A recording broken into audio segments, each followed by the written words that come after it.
years ago, the D.C. Convention Center was the inauguration hotspot. Dancing, glitz, glam.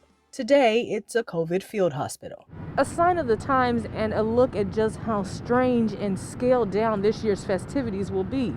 With no need for massive travel or lavish balls, the ever-growing inauguration price tag should go down a bit, right? Maybe, maybe not.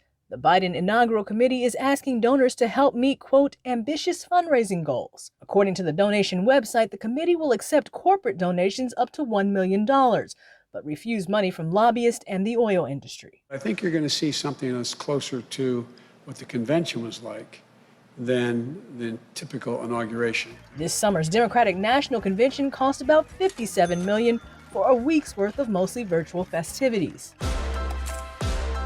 On Inauguration Day, the swearing-in ceremony and much of the security is paid for by taxpayers, and the parade will be mostly virtual this year.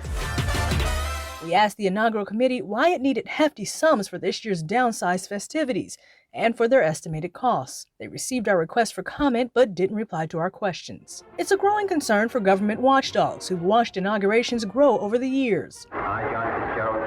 I, Lyndon Baines Johnson, do solemnly swear. Morphing into corporate-funded big-money galas. It's basically throwing money at the feet of the president so they can endear themselves to the president. The biggest problem is where that money comes from and what they want in return. Craig Holman of Public Citizen and 50 other progressive groups sent a letter to Biden's inaugural committee, encouraging them to forego corporate cash, as President Obama did in 2009. So help you God, so help me God. The move would be a juxtaposition from President Trump, who raised a record-breaking $107 million, which his team used for things like $10,000 in makeup for AIDS, $1 million on events at the Trump Hotel, and $57 million for event planning by companies owned by family friends. Spending from the Trump Inaugural Committee has prompted federal investigations and calls for more regulation, since there are very few rules limiting who can give money, or even if the money has to be spent on the inauguration at all. Biden had the opportunity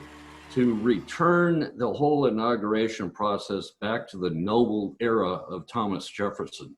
And instead, he chose not to do that. I suspect most of the money will end up being, given back to charity, because he can't spend that kind of money.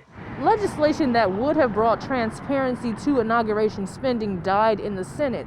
However, the Biden team is doing something different this year, releasing the names of its major donors ahead of the inauguration, something that isn't usually required until after the event.